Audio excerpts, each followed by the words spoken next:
Assalamualaikum warahmatullahi wabarakatuh. Nama saya Helmi Arya Putra dari kelas 10 MIPA 1. Di sini saya akan menjelaskan tentang tumbuhan takson. Yang pertama ada kingdom. Tingkatan takson yang paling tinggi adalah kingdom atau regnum. Kingdom dikatakan sebagai tingkatan tertinggi karena memiliki jumlah takson yang besar dibandingkan yang lainnya. Organisme yang ada di bumi dikelompokkan menjadi beberapa bagian. Di antaranya adalah animalia atau hewan, kingdom plantae atau tumbuhan fungsi atau jamur, kemudian monera atau uniseluler tanpa nukleus, lalu kingdom protista. Kingdom yang terakhir merupakan eukariotik dengan jaringan sederhana. Dan yang kedua di sini ada divisi atau phylum. Urutan taksonomi tumbuhan yang kedua adalah phylum atau divisi. Sebenarnya phylum dan divisi tidaklah sama, sebab phylum merupakan takson yang digunakan hewan, sedangkan takson untuk tumbuhan adalah divisi. Untuk klasifikasi phylum, kingdom animalia dibagi menjadi beberapa phylum. Begitupun dengan divisi yang digunakan untuk tumbuhan. Divisi pada tumbuhan memiliki ciri khusus, yakni menggunakan akhiran pita. Kingdom plantae menjadi 3 divisi, diantaranya adalah spermatophyta, pteridophyta, dan birophyta. Ketiganya dikenal dengan tumbuhan berbiji, tumbuhan paku, dan tumbuhan lumut. Di urutan ketiga ada klasis atau kelas. Selanjutnya dari urutan takson tumbuhan disebut dengan kelas. Anggota takson pada setiap divisi akan didasarkan pada persamaan ciri-ciri.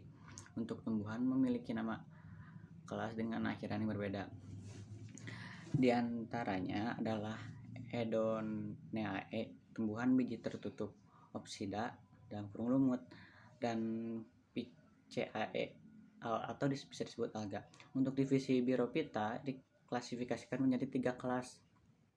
Di antaranya ada Biropsida, bisa disebut juga lumut daun, Hepaticosida, bisa juga disebut lumut hati, dan Anthokeratopsida, bisa disebut lumut landak. Nah, di urutan keempat di sini ada bangsa atau ordo. Urutan taksonomi tumbuhan yang selanjutnya adalah bangsa atau dikenal dengan ordo. Anggota takson untuk kelas ordo masih dibagi menjadi beberapa kelas, sama seperti sebelumnya. Pengelompokan ini dilakukan berdasarkan ciri-ciri, namun persamaan yang dimaksud adalah ciri-ciri yang lebih khusus.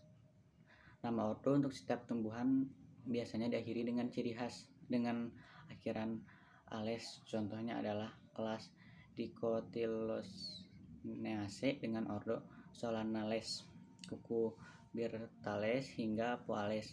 Bahkan terdapat Rosales, Asterales, dan Malvales. Di urutan kelima ada familia atau disebut suku. Selanjutnya adalah familia atau suku yang memiliki akhiran ACAC. Contohnya adalah Cucurbitaceae, Malvaceae, Poaceae, dan Asteraceae. Ada pula yang menggunakan akhiran AC, misalnya Asteraceae dan Graminae. Untuk takson hewan pun tidak jauh beda dengan familia. Marga, di urutan ke-6 ada marga atau genus. Urutan taksonomi tumbuhan yang selanjutnya adalah marga atau bisa disebut juga genus. Untuk anggota takson familia masih dibagi-bagi menjadi beberapa genus atau marga. Dalam penulisan genus harus dilakukan dengan benar, yakni huruf kapital di huruf awal. Berikut ini beberapa contoh genus atau marga, di antaranya adalah genus Gea, bisa disebut jagung, Triticum, gandum, Orhiza, padi-padian, dan Sacharum, tebu. Penulisan nama dan aturan huruf besarnya harus benar dan tepat. Di urutan terakhir yang ketujuh adalah spesies atau jenis. Menuju pada tingkatan takson paling rendah atau yang paling dasar, untuk takson spesies memiliki banyak persamaan di antara yang lain. Penamaan spesies terdiri dari 2 kata, di mana yang pertama untuk genus, kemudian kata yang kedua untuk nama spesifik. Contoh dari spesies atau jenis adalah Rosa rugosa, Rosa gigantea, Rosa canina, Rosa multiflora, dan Rosa dumalis. Sekian dari saya. Wassalamualaikum warahmatullahi wabarakatuh.